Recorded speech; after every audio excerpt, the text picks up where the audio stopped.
नमस्कार। आज हम एक ऐसी फिल्म की कहानी में उतर रहे हैं जो सिर्फ डराती नहीं बल्कि कुछ बेचैन करने वाले सवाल भी छोड़ जाती है।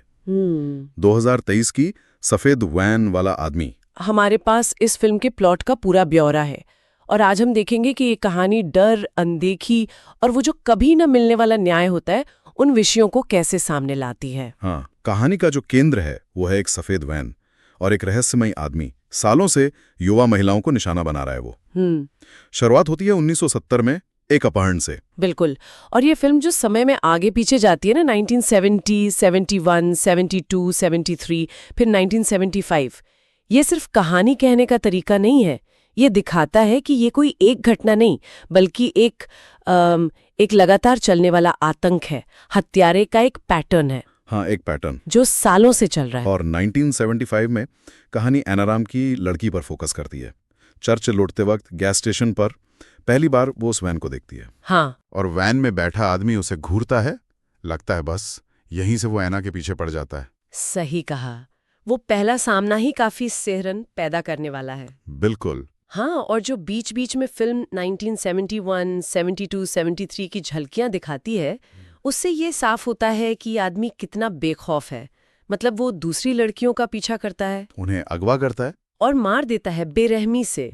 इससे ऐना की कहानी और ज्यादा भयानक लगती है क्योंकि हमें पता है कि ये आदमी क्या क्या कर चुका है पहले। हाँ, उसका ट्रैक रिकॉर्ड पता है हमें, और ऐना का डर बढ़ता जाता है। वो बार बार उस वैन को देखती है अपने अस्तबल के पास, कभी सड़क पर।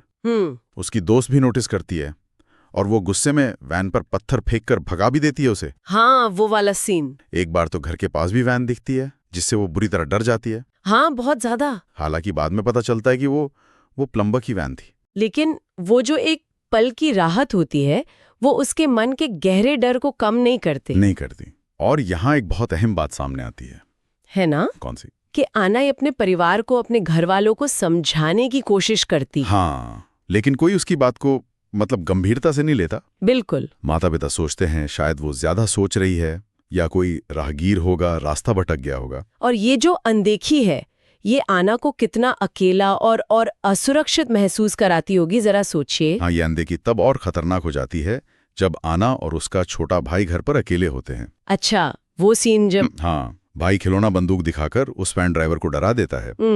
लेकिन जब माँ बाप सुनते हैं ये बात तो फिर वही रवैया, बच्चों की कहानी मानकर टाल देना। और ये जो पैटर्न है ना अनदेखी का, ये सिर्फ कहानी का हिस्सा नहीं लगता, ये असल जिंदगी में भी दिखता है कई बार, जहां पीड़ितों की चेतावनियों को अक्सर नजरअंदाज कर दिया जाता है। सही कहा। फिल्म शायद इसी सामाजिक लापरवाही पर टिप्पणी कर रही है। खतरे के निशान साफ दिख रहे हैं पर उन्हें देखा नहीं जा रहा। फिर आती हुआ हैलोवीन पार्टी वाली रात, जहां सब कुछ एकदम पीक पर पहुंच जाता है। हाँ। पार्टी से लौटते वक्त वैन फिर उनका पीछा करती है।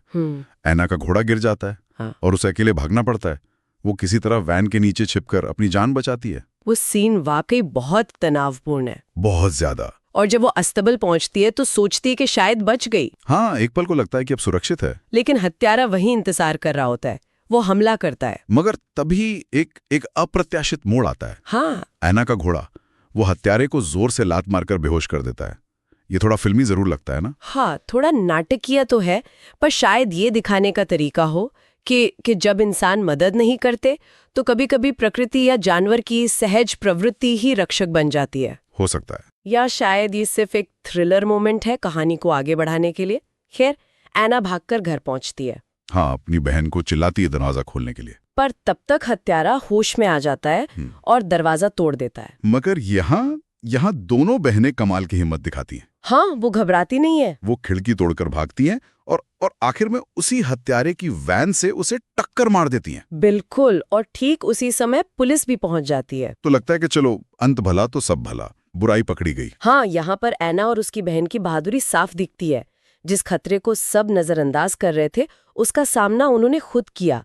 ये उनकी ताकत को दिखाता है। लेकिन कहानी यहाँ खत्म नहीं होती। नहीं। और यहीं पर यह फिल्म सबसे ज्यादा परेशान करती है। हाँ, क्योंकि टक्कर लगने और पुलिस के आने के बावजूद वो आदमी गायब हो जाता है। गायब? हाँ। मतलब कैसे? कोई नहीं जानता कहाँ गया, वो बस वहां नहीं होता। अच्छा, बिल्कुल।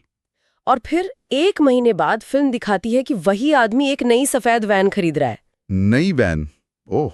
और पुलिस को कुत्तों की मदद से कई लापता लड़कियों के शव मिलते हैं जंगलों में। तो मतलब और फिल्म का अंत होता है एक और लड़की के अपहरण के साथ, उसी सफेद वैन में। अरे नहीं, ये तो बहुत निराशाजनक है। मतलब कोई न्याय नहीं मिला, कोई समाधान नहीं। हाँ, और यही बात शायद सबसे ज्यादा डराती है कि हिंसा का वो चक्र टूटता नहीं है। हत्यारा आजाद है, खतरा बना हुआ है, शायद अब और भी ज्यादा, क्योंकि अब वो और सावधान हो गया होगा।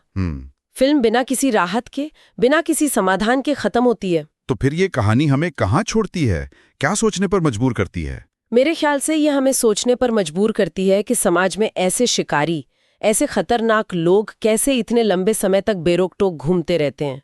और ये जो अनसुलझा अंत है, ये हमारे मन में रोजमर्रा की जिंदगी में सुरक्षा और अनदेखे खतरों के बारे में क्या सवाल छोड़ जाता है। मतलब जब बुराई पकड़ी नहीं जाती, जब न्याय नहीं मिलता, तो क्या डर कभी वाकई खत्म होता है? ये एक बहुत बड़ा सवाल है।